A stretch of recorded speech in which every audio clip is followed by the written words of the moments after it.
Mateus 7, de 1 a 12. Os relacionamentos do cristão com seus irmãos e com seu pai. Mateus 7 consiste de um grupo de parágrafos aparentemente isolados. O elo existente entre eles não é o óbvio. O capítulo como um todo também não segue o anterior numa sequência explícita de pensamentos. Muitos comentaristas concluíram, portanto, que Mateus reuniu estes blocos de material que originalmente pertenciam a diferentes contextos e que ele talvez tenha feito o seu trabalho editorial um tanto desajeitadamente. Mas não é necessário chegar a tal conclusão. O fio de ligação que corre por todo o capítulo, embora de maneira solta, é o dos relacionamentos. Poderia parecer bastante lógico que, tendo descrito o caráter, a influência, a justiça, a piedade e a ambição do cristão, Jesus se concentrasse finalmente nos seus relacionamentos, pois a contracultura cristã não é algo individualista, mas comunitário, e os relacionamentos dentro da comunidade e entre esta e os outros são de suma importância. Portanto, Mateus 7 nos dá um registro da rede de relacionamentos aos quais, como discípulos de Jesus, somos atraídos. Podem ser assim apresentados. 1. Para com o nosso irmão, em cujo olho percebemos um argueiro, e a quem temos a responsabilidade de ajudar, não de julgar. Versículos 1 a 5. 2. Para com um grupo espantosamente designado de cães e porcos. São pessoas, verdade, mas sua natureza animal é de tal espécie que somos instruídos a não partilhar o Evangelho de Deus com elas. Versículo 6. 3. Para com o nosso Pai Celeste, do qual nos aproximamos em oração, confiantes de que Ele não nos dará nada menos que boas coisas. Versículos 7 a 11. Para com todos de maneira generalizada. A regra áurea deveria orientar a nossa atitude e o nosso comportamento para com eles. Versículo 12. 5. Para com os nossos companheiros de viagem nesta peregrinação pelo caminho estreito. Versículos 13 e 14. 6. Para com os falsos profetas, que temos de reconhecer e dos quais devemos nos acautelar. Versículos 15 a 20. 7. Para com Jesus, nosso Senhor, cujos ensinamentos temos de ouvir e obedecer. Versículos 21 a 27. 1. Nossa atitude para com o nosso irmão. Versículos 1 a 5. Não julgueis, para que não sejais julgados.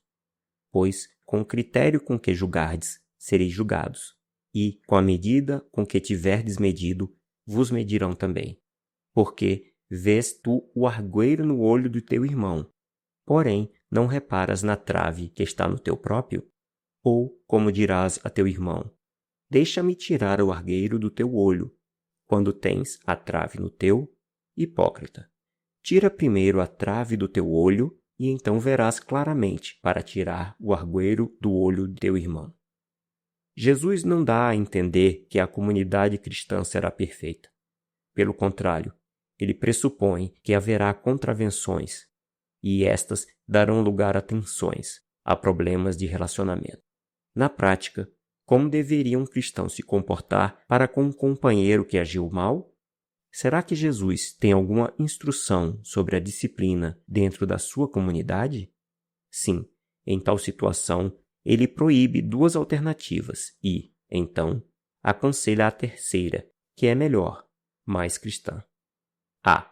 O cristão não deve ser juiz. Versículos 1 e 2.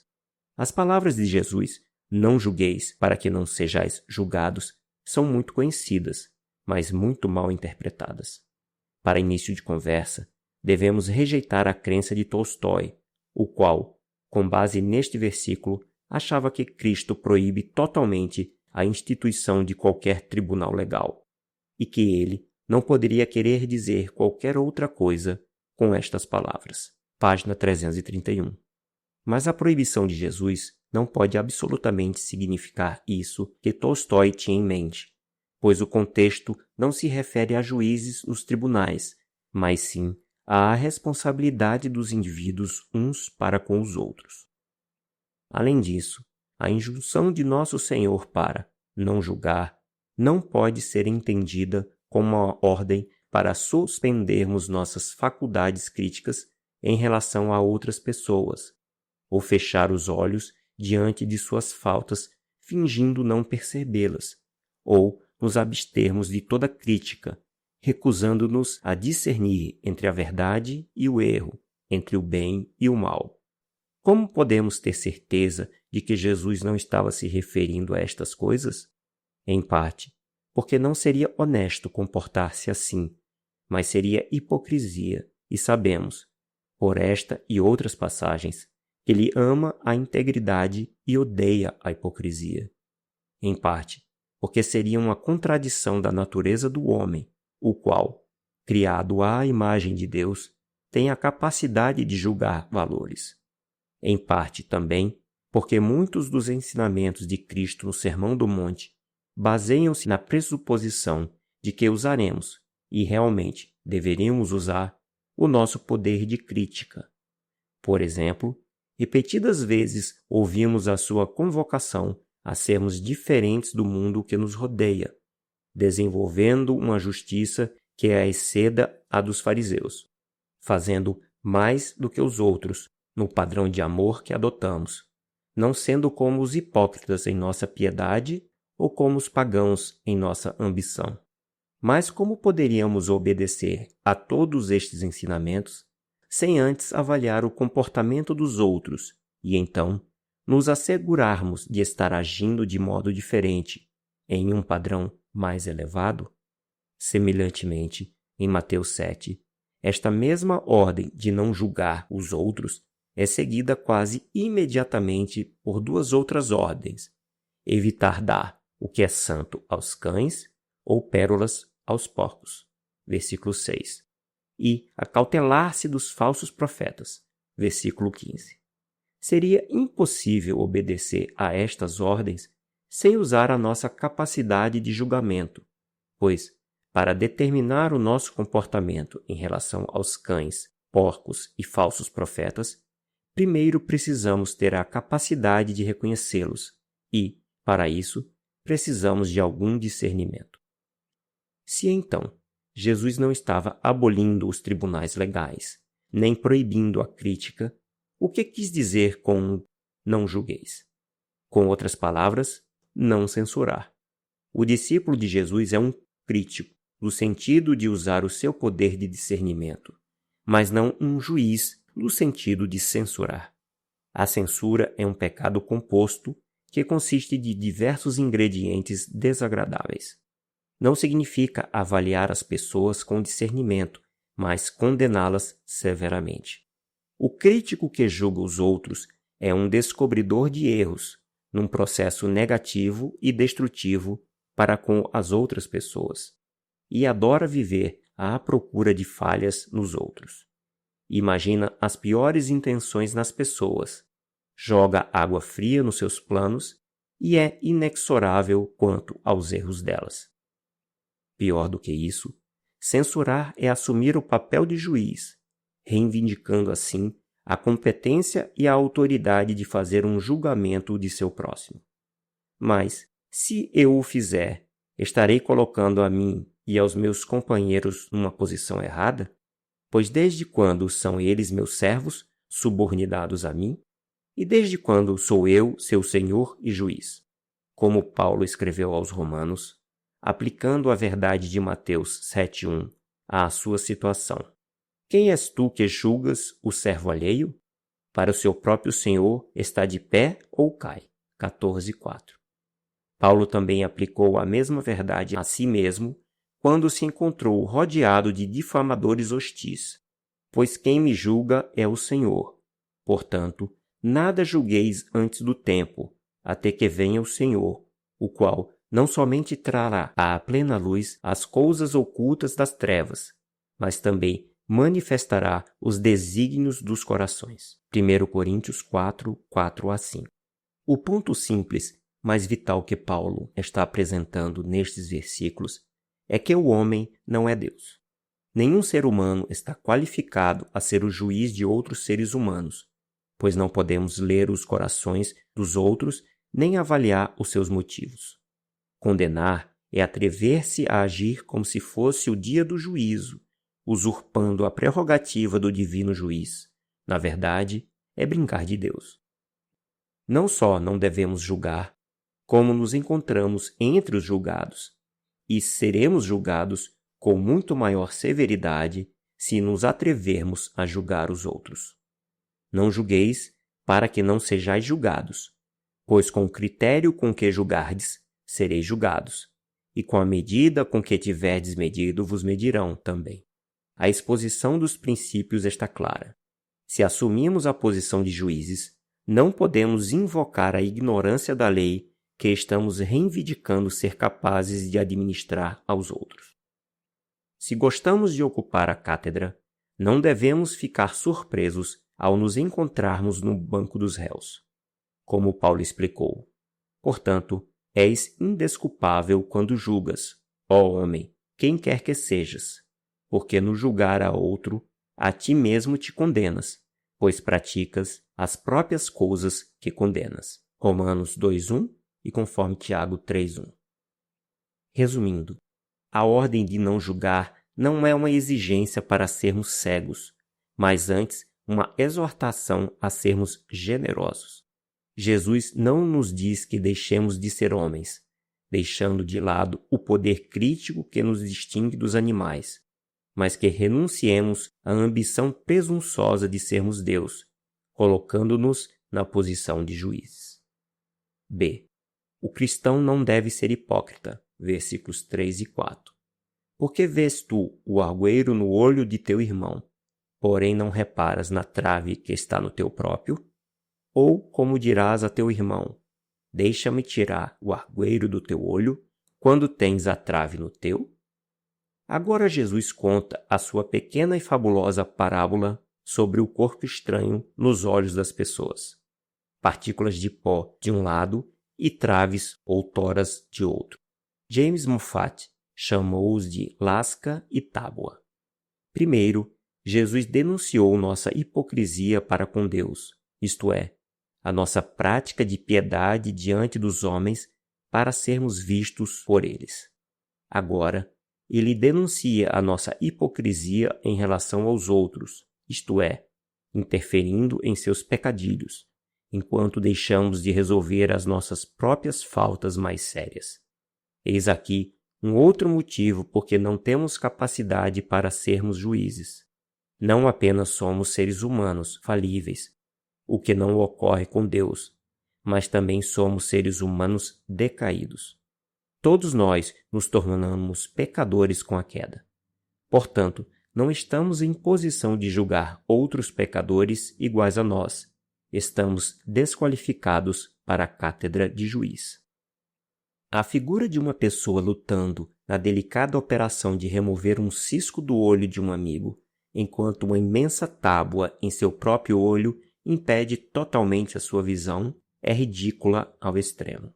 Mas, quando a caricatura é transferida para nós mesmos e para a nossa atitude ridícula de ficar procurando os erros dos outros, nem sempre apreciamos a brincadeira.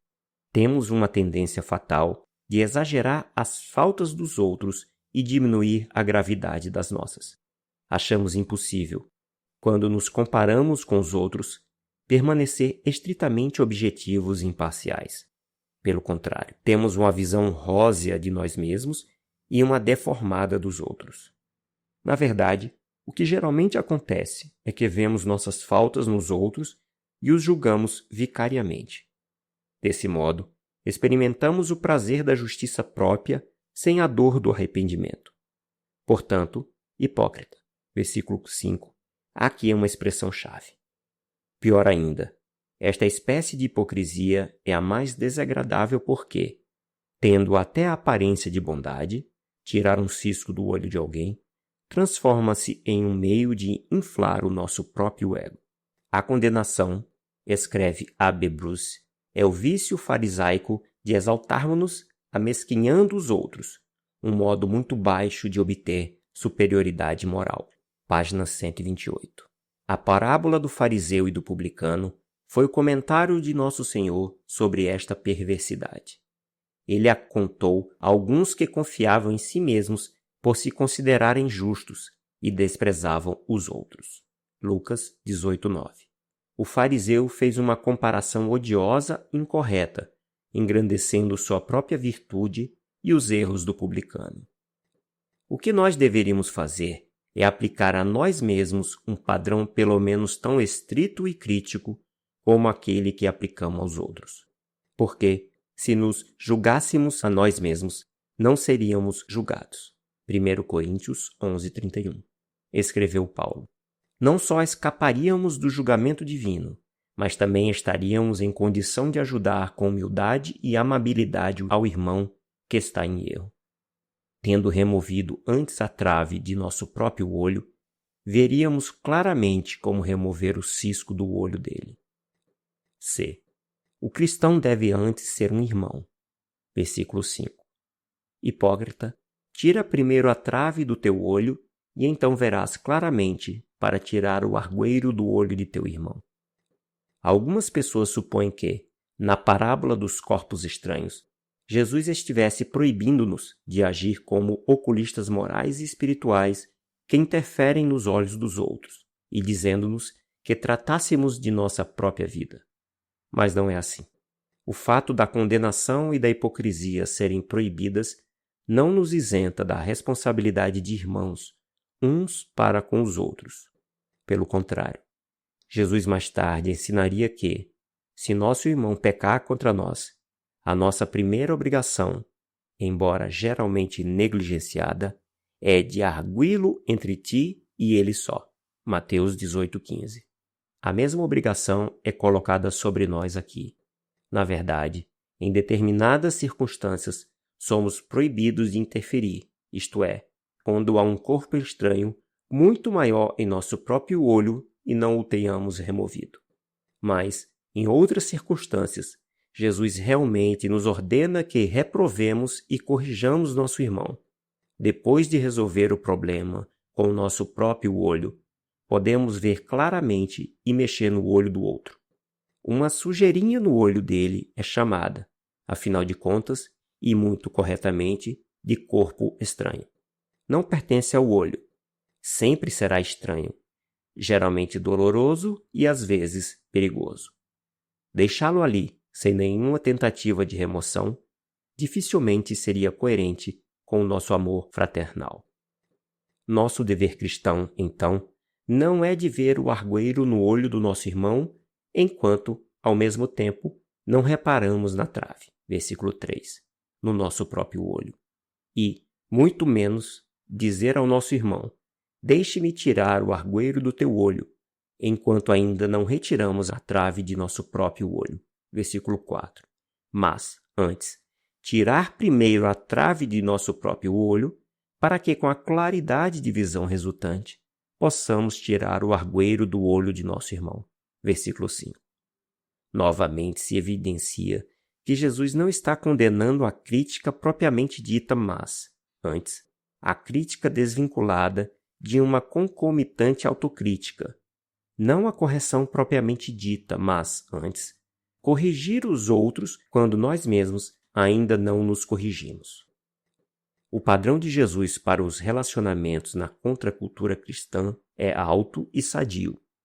Em todas as nossas atitudes e no comportamento relativo a outras pessoas, nem devemos representar o juiz, severo, censurador e condenador, nem o hipócrita, que acusa os outros enquanto se justifica, mas o irmão, cuidando dos outros a ponto de primeiro acusar-nos e corrigir-nos, para depois procurarmos ser construtivos na ajuda que lhes vamos dar. Corrija-o, disse Crisóstomo, referindo-se a alguém que tinha pecado, mas não como um inimigo nem como um adversário que exige o cumprimento da pena, mas como um médico que fornece o remédio. Página 345.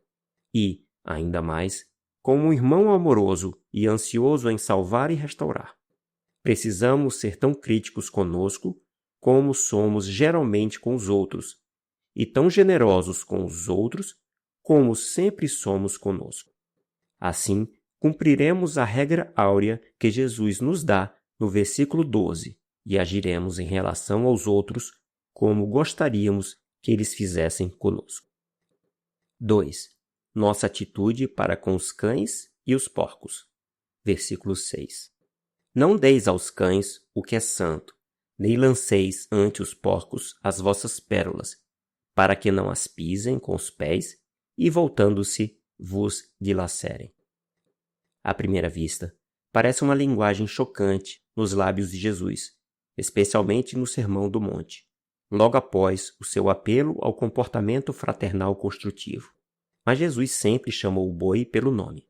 Sua franqueza levou-o a chamar Herodes Antipas de a raposa, e os escribas e fariseus hipócritas de sepulcros caiados e raça de víboras. Lucas 13:32, Mateus 23, 27 a 33. Aqui ele afirma que há certos seres humanos que agem como animais e podem, portanto, ser acertadamente chamados de cães e de porcos. O contexto fornece um equilíbrio sadio. Se não devemos julgar os outros, acusá-los e condená-los de maneira hipócrita, não devemos tampouco ignorar suas faltas, fingindo que todos são iguais. Os dois extremos devem ser evitados. Os santos não são juízes, mas também os santos não são simplórios. Spurgeon, página 42. Se primeiro removemos a trave de nosso olho para, vendo claramente, podemos retirar o cisco do olho de nosso irmão, ele, se for realmente um irmão do Senhor, apreciará a nossa solicitude. Mas nem todos gostam de críticas e correção. De acordo com o livro de Provérbios, esta é uma das óbvias diferenças entre o homem sábio e o tolo. Não repreendas o escarnecedor, para que não te aborreça. Repreende o sábio, e ele te amará. Provérbios 9:8. Quem são, pois, estes cães e porcos? Dando-lhes tais nomes, Jesus está indicando que, além de serem mais animais que humanos, são também animais com hábitos de sujeira. Os cães que ele tinha em mente não eram os bem comportados cachorrinhos de colo de uma casa elegante, mas os cães párias selvagens, vagabundos e vira-latas, que fuçavam no lixo da cidade. Os porcos eram animais imundos para os judeus, para não mencionar a inclinação que têm de viver na lama. O apóstolo Paulo referir-se-ia a eles mais tarde, reunindo dois provérbios em um só.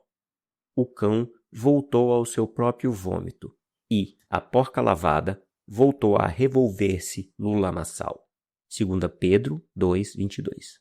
A referência deve ser aos incrédulos, cuja natureza nunca foi renovada, que possuem vida física ou animal, mas nenhuma vida espiritual ou eterna.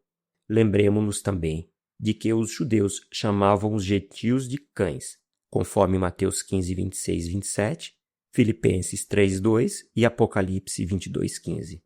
Mas os cristãos certamente não consideram os que não são cristãos deste modo desdenhoso. Por isso, temos de penetrar mais profundamente no significado dado por Jesus. Sua ordem é: não deis aos cães o que é santo, e nem lanceis ante os porcos as vossas pérolas. A figura é clara. Um judeu jamais daria alimento santo, talvez alimento que fora antes oferecido como sacrifício, a cães imundos. Nem jamais sonharia em jogar pérolas aos porcos. Estes não só eram animais impuros, mas também provavelmente confundiriam as pérolas com nozes ou ervilhas e tentariam comê-las, e então, descobrindo que não eram comestíveis, pisá-las-iam e até mesmo atacariam o doador. Mas se a figura da parábola é explícita, qual o significado? O que é a coisa santa e o que são as pérolas? Alguns dos pais da igreja achavam que a referência era a ceia do Senhor e argumentavam que pessoas incrédulas, ainda não batizadas, não deveriam ser admitidos a ela.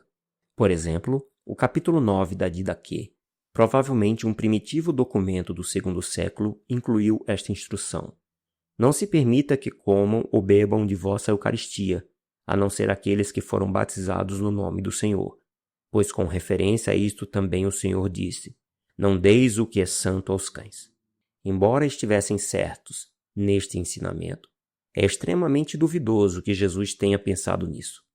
É melhor encontrar um elo com a pérola de grande valor da sua parábola referente ao reino de Deus, Mateus 13:46, ou a salvação e, por extensão, ao Evangelho. Não podemos deduzir disto, entretanto, que Jesus nos estivesse proibindo de pregar o Evangelho aos incrédulos. Supor tal coisa seria emborcar e envaziar todo o Novo Testamento e contradizer a grande comissão, com a qual o Evangelho de Mateus termina, que nos manda ir e fazer discípulos de todas as nações.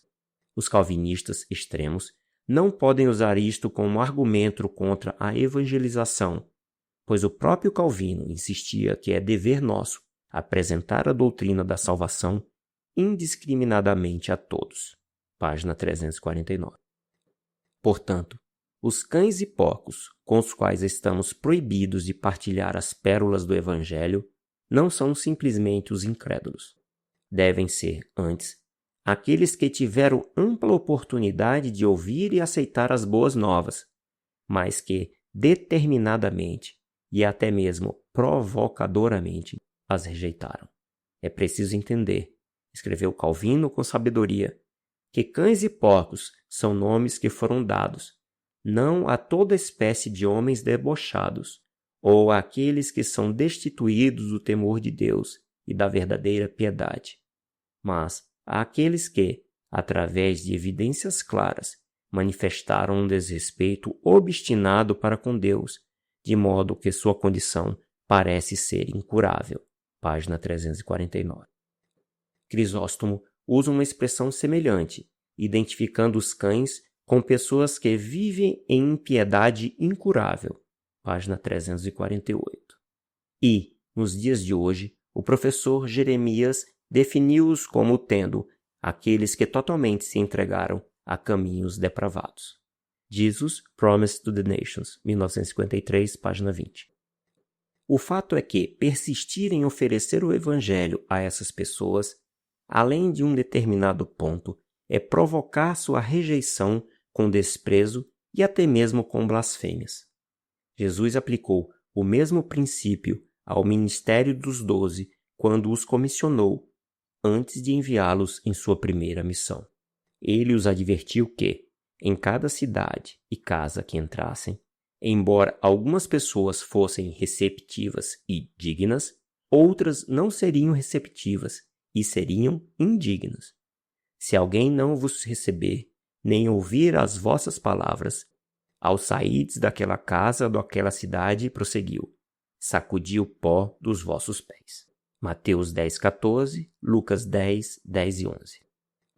O apóstolo Paulo também seguiu este princípio em sua obra missionária. Em sua primeira expedição, ele e Barnabé disseram aos judeus que contradiziam a sua pregação em Antioquia da Pisídia. Cumpria que a vós outros, em primeiro lugar, fosse pregada a palavra de Deus.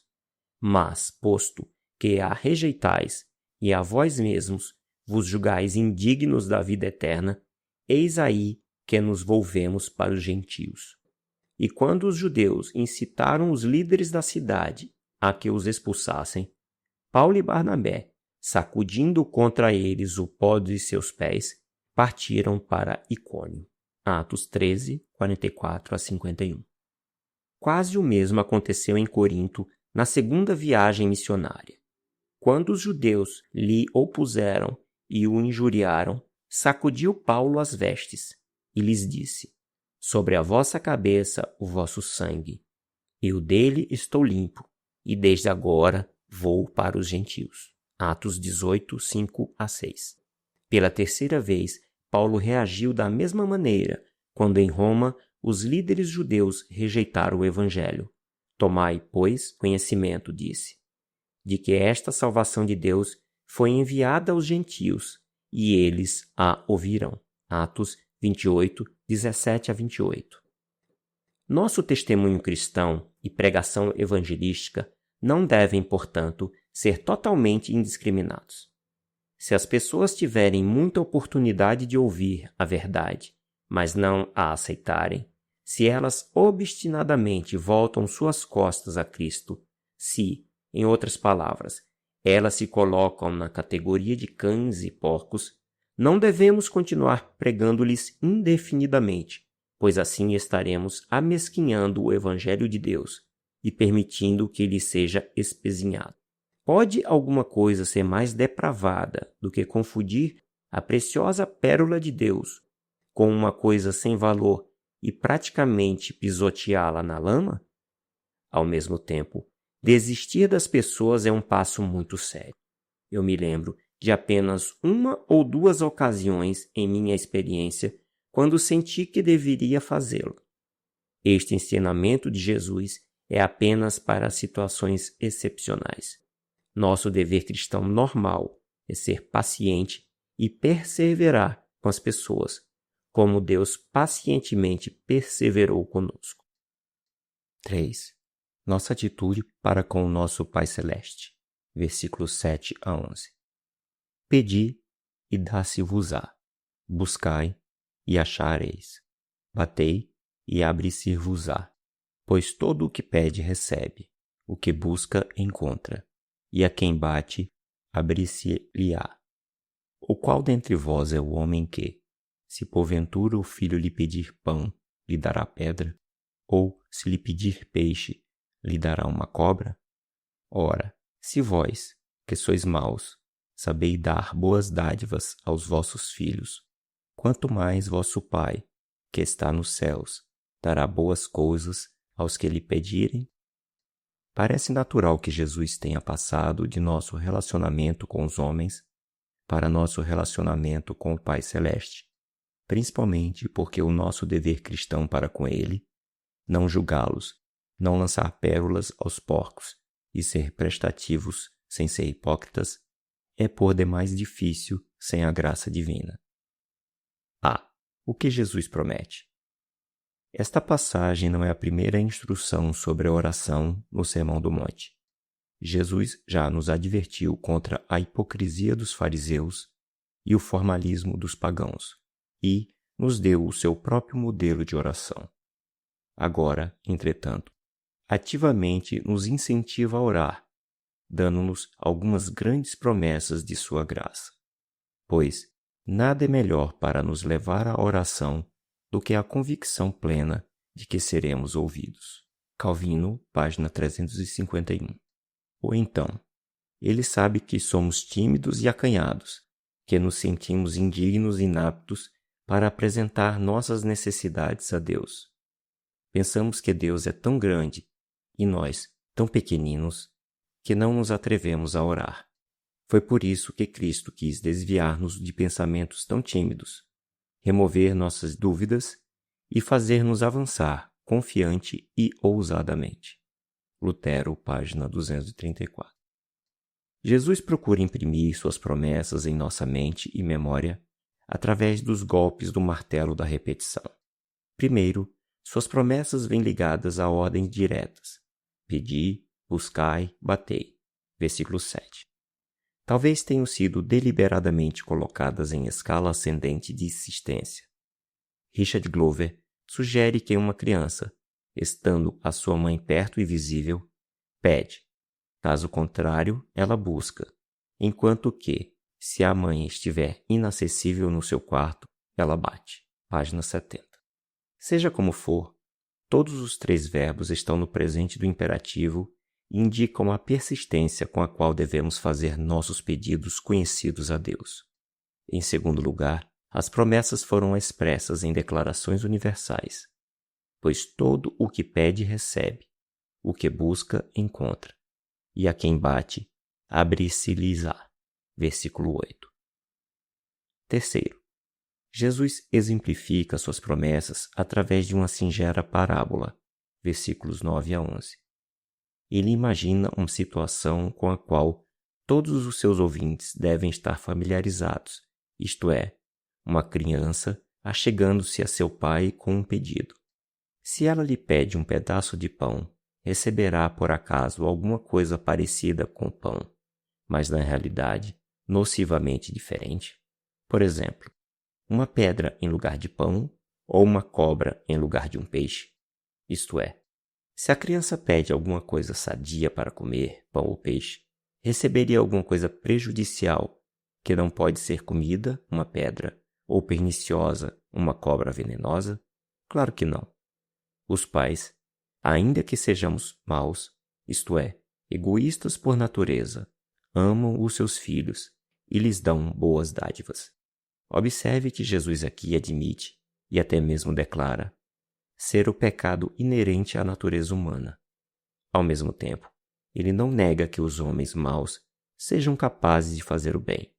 Pelo contrário, pais maus dão boas dádivas a seus filhos, pois Deus derrama em seus corações uma porção de sua bondade. Calvino, página 353. O que Jesus está dizendo é que, mesmo quando estão fazendo bem, seguindo os nobres instintos da paternidade e cuidando de seus filhos, mesmo assim não escapam à designação de maus, pois é o que os seres humanos são. Portanto, a força da parábola jaz mais no contraste do que na comparação entre Deus e os homens. É um outro argumento a fortiori, ou com tanto mais razão. Se os pais humanos, embora sendo maus, sabem dar boas dádivas a seus filhos, quanto mais o nosso Pai Celeste, que não é mau, mas totalmente bom, dará boas coisas aos que lhe pedirem. Versículo 11. Pois o que poderia ele deixar de dar agora aos filhos quando pedem, uma vez que já lhes garantiu exatamente isso, a saber, que podem ser seus filhos? Agostinho, 11:16. Não há dúvida de que as nossas orações são transformadas quando nos lembramos de que o Deus de quem nos aproximamos é Abba Pai e infinitamente bom e gentil. O professor Jeremias demonstrou a novidade deste ensino de Jesus. Ele escreve que, com a ajuda de seus assistentes, examinou cuidadosamente a literatura relacionada com a oração dos judeus antigos, literatura grande e rica, muito pouco explorada, mas que, em lugar nenhum dessa imensa literatura, encontrou essa inovação de Deus como Abba. Abba era uma palavra de uso diário, uma palavra conhecida em família. Nenhum judeu teria se atrevido a dirigir-se a Deus dessa maneira. Jesus o fazia sempre e autoriza seus discípulos a repetirem a palavra Abba depois dele. The Prayer of Jesus, de Joaquim Jeremias, SCM 1967, páginas 96 e 97. O que poderia ser mais simples do que este conceito de oração? Se pertencemos a Cristo, se Deus é nosso Pai, somos seus filhos, e a oração é a apresentação que lhe fazemos de nossos pedidos. O problema é que, para muitos de nós, a coisa parece simples demais, até mesmo simplista. Em nossa sofisticação, dizemos que não podemos crer nisso, e de qualquer modo, isso não corresponde absolutamente à nossa experiência. Assim, voltamo-nos das promessas de Cristo sobre a oração para os nossos problemas com a oração. B. Os problemas que se criam. Diante das promessas diretas de Jesus, pedi e dar-se-vos-á, buscai e achareis, batei e abrir-se-vos-á, são levantadas diversas objeções que precisam ser consideradas agora. 1. A oração é descabida. Este incentivo a orar apresenta um quadro falso de Deus. Implica em que ele precisa ser informado do que precisamos ou intimidado a concedê-lo, quando o próprio Jesus disse, antes, que nosso Pai Celeste sabe disso e não deixa de cuidar de nós. Além disso, é claro que ele não pode ser incomodado com nossas trivialidades. Por que deveríamos supor que suas dádivas dependem de nossos pedidos? Será que os pais humanos esperam que seus filhos lhe peçam alguma coisa para depois suprir suas necessidades? A isto respondemos que Deus espera que lhe peçamos, não porque permaneça ignorante até que o informemos, nem porque seja relutante até que o persuadamos. O motivo relaciona-se conosco, não com ele. A questão não é se ele está pronto a dar, mas se nós estamos prontos a receber. Portanto, na oração, nós não persuadimos a Deus, mas antes persuadimos a nós mesmos a nos submeter a Deus. É verdade que a linguagem insistir com Deus geralmente é usada com referência à oração, mas é uma acomodação à fraqueza humana. Mesmo quando Jacó prevaleceu em oração, o que realmente aconteceu é que Deus prevaleceu sobre ele, levando-o ao ponto da submissão, quando ele se tornou capaz de receber a bênção que Deus tinha estado o tempo todo desejando dar-lhe. A verdade é que o Pai Celeste jamais mima seus filhos. Ele não nos cobre de presentes, quer o desejemos ou não, quer estejamos prontos a recebê-los ou não. Pelo contrário, ele espera que nós reconheçamos as nossas necessidades, voltando-nos para ele com humildade. É por isso que ele diz: pedi e dar-se-vos-á. E Tiago acrescentou: nada tendes, porque não pedis. Tiago 4:2. A oração, então, não é descabida. É exatamente a maneira que o próprio Deus escolheu para expressarmos a nossa consciente necessidade e a nossa humilde dependência dele. 2. A oração é desnecessária. Esta segunda objeção surge mais da experiência do que da teologia. Cristãos sérios olham à volta e veem uma porção de pessoas vivendo bem sem oração. Na realidade, parecem receber sem oração exatamente as mesmas coisas que nós recebemos com ela. Obtêm o que precisam trabalhando, não orando. O fazendeiro consegue uma boa colheita trabalhando, não orando. A mãe consegue ter um filho através da técnica médica, não da oração. A família equilibra o seu orçamento por meio do salário do pai e talvez de outros, não pela oração. Certamente, podemos nos sentir tentados a dizer: isto prova que a oração não faz a menor diferença, é perda de tempo. Mas espere um pouco. Ao pensarmos nisso, é preciso diferenciar entre as dádivas de Deus como Criador e suas dádivas como Pai, ou entre os dons da criação e os dons da redenção. É realmente verdade que Ele dá certas coisas, colheitas, filhos, alimento, vida, quer oremos ou não, quer creiamos ou não. Ele dá vida e respiração a todos. Ele envia a chuva do céu e as estações do ano a todos. Ele faz o sol nascer para os maus e os bons igualmente. Mateus 5:45. Ele visita uma mãe quando ela concebe e mais tarde quando ela dá à luz. Nenhum destes dons depende do conhecimento que as pessoas têm do seu Criador ou de orarem. Mas os dons divinos da redenção são diferentes. Deus não concede salvação a todos, mas é rico para com todos os que o invocam, pois todo aquele que invocar o nome do Senhor será salvo. Romanos 10, 12 a 13. O mesmo se aplica às bênçãos pós-salvação, as boas dádivas que Jesus diz que o Pai dá a seus filhos. Não são bênçãos materiais, mas espirituais. Perdão diário, livramento do mal, paz, aumento de fé, esperança e amor. Na verdade, é a bênção completa de Deus na obra do Espírito Santo que habita em nós, que é, como Lucas traduz, as boas dádivas. Mateus 7:11, Lucas 11:13. Por esses dons, certamente devemos orar. A oração do Pai Nosso, que Jesus ensinou um pouco antes no sermão, reúne as duas espécies de dádivas, pois pão nosso de cada dia é uma dádiva da criação, enquanto que o perdão e livramento são dádivas da redenção. Por que então estão reunidas na mesma oração? Provavelmente a resposta é a seguinte: oramos pelo pão de cada dia, não porque tememos morrer de fome, pois milhares de pessoas conseguem o seu pão de cada dia sem orar ou agradecer antes de comer, mas por sabermos que, em última análise, ele vem de Deus e porque, na qualidade de seus filhos, é apropriado que, regularmente, reconheçamos nossa dependência física dele. Entretanto, oramos pedindo perdão e libertação, porque estas dádivas só são concedidas em resposta à oração e porque sem elas estaríamos perdidos. Portanto, a oração não é desnecessária. 3. A oração improdutiva. O terceiro problema é um corolário óbvio do segundo. Argumenta-se que a oração é desnecessária, porque Deus dá aos que não pedem, e é improdutiva, porque Ele deixa de dar a muitos que o fazem. Eu orei para passar no exame, mas não passei. Eu orei para ser curado de uma enfermidade, e fiquei pior. Eu orei pela paz, mas o mundo está cheio de rumores de guerra. A oração não funciona. Este é o problema familiar da oração não respondida.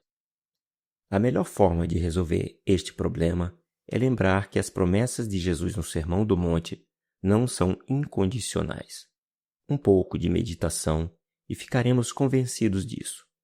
É absurdo supor que a promessa "pedi e dar-se-vos-á" seja uma garantia absoluta sem condições, que "batei e abre-se-vos-á" seja um "abre-te sésamo" para todas as portas fechadas, sem exceção, e que, ao agitar da varinha mágica da oração, todo desejo se realizará e todo sonho se concretizará. A ideia é ridícula. Isto transformaria a oração em magia e transformaria a pessoa que ora em um mágico igual a Aladim, e ainda Deus em nosso servo, que apareceria instantaneamente quando o chamássemos, como o gênio que sempre apareceu quando Aladim esfregava a sua lâmpada. Além disso, este conceito de oração abalaria qualquer cristão sensível se soubesse que poderia obter tudo o que pedisse. Se fosse assim, escreve Alec Mottier, que tudo o que pedíssemos Deus fosse obrigado a conceder, então eu nunca mais haveria de orar, pois não teria confiança suficiente em minha própria sabedoria para pedir alguma coisa a Deus, e penso que você vai concordar comigo por pensar assim.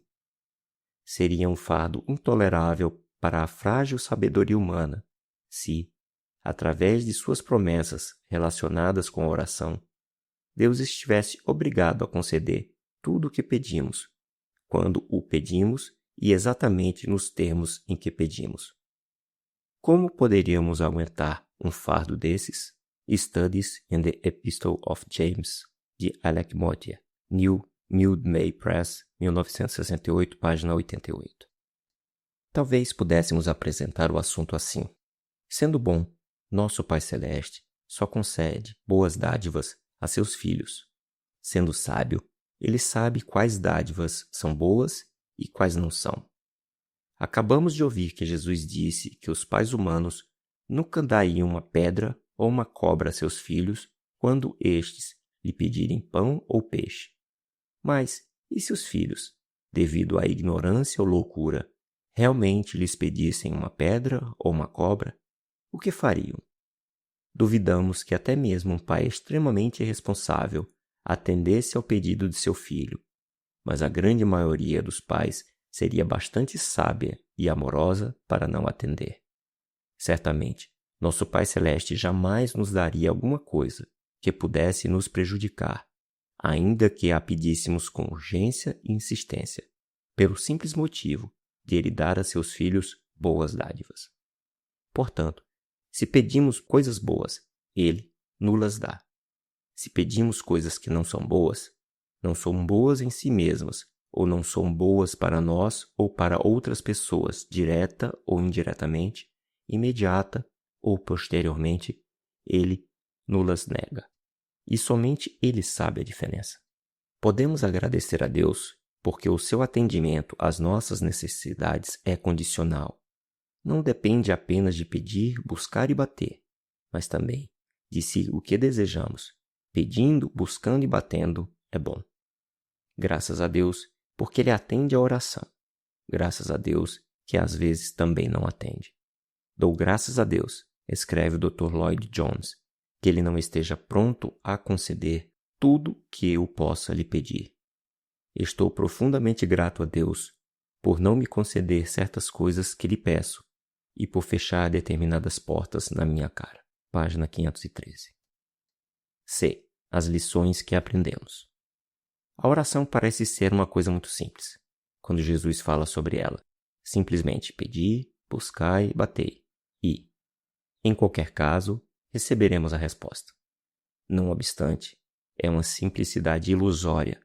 Há muita coisa por detrás dela. Primeiro, oração pressupõe conhecimento.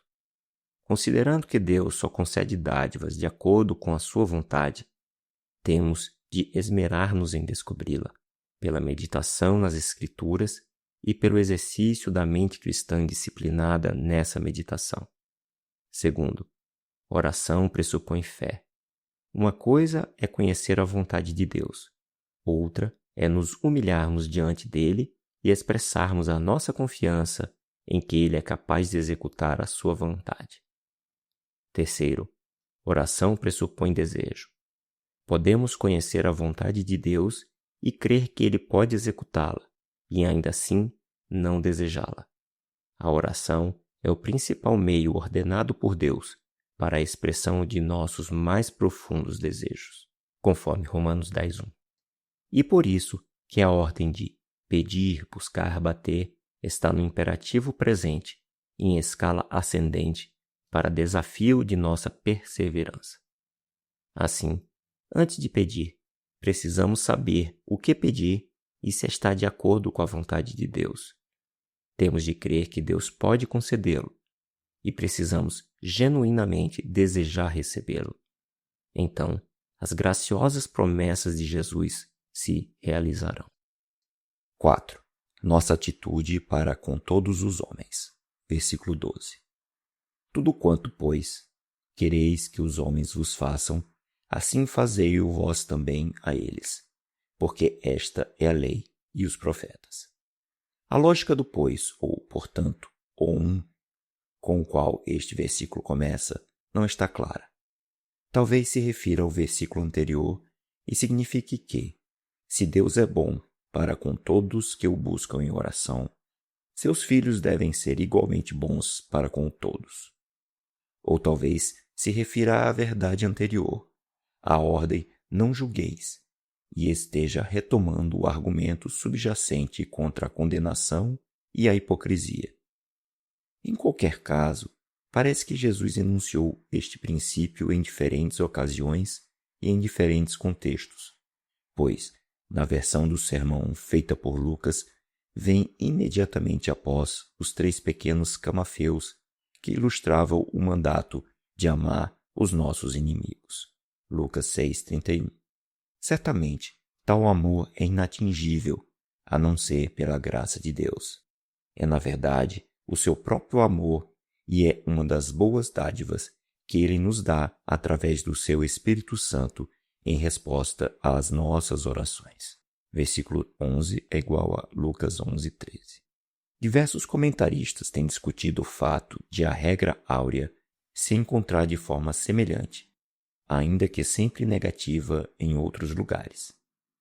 Confúcio, por exemplo, leva o crédito de ter dito: não faça aos outros o que você não quiser que lhe faça. E os estoicos tinham uma máxima quase idêntica. Nos apócrifos do Velho Testamento encontramos: não faça a ninguém o que você mesmo odiaria. Tobias 4:15. E parece que isto foi o que o Rabi Hillel citou por volta de 20 anos antes de Cristo, quando um futuro prosélito pediu que lhe ensinasse toda a lei no espaço de tempo em que ele conseguisse ficar de pé numa perna só. Seu rival, o Rabi Shammai, fora incapaz, relutando em responder, e o mandara embora. Mas o Rabi Hillel respondeu: o que você achar odioso, não o faça a ninguém. Esta é toda a lei, o restante não passa de comentário. Registrado no Talmud, Sabá 31a. Sendo este o exemplo mais conhecido do suposto paralelismo entre o Talmud judaico e o Sermão do Monte, um comentário mais detalhado seria apropriado. Alguns foram ao ponto de declarar que tudo que se encontra no sermão também se encontra no Talmud, e muitas coisas más. O professor Jeremias reage deste modo: o fato é exatamente este, que o Talmud há muitas coisas mais e o que é preciso procurar os grãos no meio de muita palha, os minguados grãos dourados que possam ser comparados às palavras do Sermão do Monte. Página 10. Alfred Endheim, que escreveu no final do século passado, foi ainda mais franco. Ele concorda que há sagacidade e lógica, vivacidade e presteza, sinceridade e zelo no Talmud, mas, ao mesmo tempo, há uma verdadeira contradição de espírito e substância entre ele e o Novo Testamento. Na verdade, como um todo, não só é totalmente desprovido de espiritualidade, como também é anti-espiritual. The Life and Times of Jesus the Messiah, Alfred Endheim, Longmans, 1883, páginas 525 e seguintes. Voltando à regra áurea, realmente há uma enorme diferença entre o aforismo negativo e até relutante de Léo, não faça aos outros o que for odioso a você, e a iniciativa positiva contida na instrução de Jesus, faça aos outros o que você quer que lhe façam. Mesmo assim, pode parecer que é um padrão bastante baixo, como ame o seu próximo como a si mesmo, mas, na verdade, é um padrão elevado, porque o amor próprio é uma força poderosa em nossas vidas. Endheim chamou esse amor ao próximo de a aproximação mais achegada ao amor absoluto da qual a natureza humana é capaz. Página 535. Mas também é um princípio ético notavelmente flexível. A nossa própria vantagem frequentemente nos orienta em nossos próprios negócios, pois deve também nos orientar em nosso comportamento para com os outros. Tudo o que temos a fazer é usar nossa imaginação, colocar-nos no lugar da outra pessoa e perguntar: como gostaria eu de ser tratado em tal situação? Como o reverendo Riley escreveu, isto esclarece uma centena de pontos difíceis. Evita a necessidade de estabelecer uma infinidade de pequenas regras para a nossa conduta em casos específicos. Página 66. Realmente, é um princípio de aplicação tão ampla que Jesus poderia dizer: pois esta é a lei e os profetas. Isto é, qualquer pessoa que oriente a sua conduta para com os outros de acordo com o que gostaria que fosse a conduta dos outros para consigo, cumpriu a lei e os profetas, pelo menos na questão do amor ao próximo, conforme 5,17, Romanos 13, 8 a 10. Percebemos no início deste capítulo que a contracultura cristã não é simplesmente um sistema de valores e um estilo de vida individuais, mas uma questão de comunidade. Envolve relacionamentos. E a comunidade cristã é, em essência, uma família, a família de Deus. Provavelmente os dois elementos mais fortes de nossa consciência cristã sejam a percepção de Deus como nosso Pai e a de nossos companheiros cristãos como irmãos e irmãs em Cristo, sem jamais nos esquecermos da nossa responsabilidade para com aqueles que estão fora da família e que ansiamos que sejam introduzidos nela. Portanto, em Mateus 7, de 1 a 12, Jesus apresentou-nos os relacionamentos básicos. No centro está nosso Pai Celeste, Deus, do qual nos aproximamos, de quem dependemos e que nunca dá a seus filhos outra coisa que não sejam boas dádivas. Logo a seguir, vêm os nossos companheiros de crença. E a anomalia de um espírito de condenação, que julga, e de um espírito hipócrita, que vê o cisco apesar da trave, é que é incompatível com a fraternidade cristã. Se nossos companheiros cristãos são verdadeiramente nossos irmãos e irmãs no Senhor, é inconcebível que não sejamos interessados e construtivos em nossa atitude para com eles. Quanto àqueles que estão fora da família, há o caso extremo dos cães e porcos, mas não são típicos. Há um grupo excepcional de pessoas obstinadas que se comportam como cães e porcos, poderíamos dizer, em sua rejeição decisiva de Jesus Cristo. Relutantemente, temos de abandoná-las. Mas se o versículo 6 é uma exceção, o versículo 12 é uma regra, a regra áurea. Ela transforma as nossas atitudes. Se nos colocarmos sensitivamente no lugar de outra pessoa, desejando-lhe o que gostaríamos para nós mesmos. Jamais seremos maus, porém sempre generosos, jamais rudes, mas sempre compreensivos, jamais cruéis, mas sempre bondosos.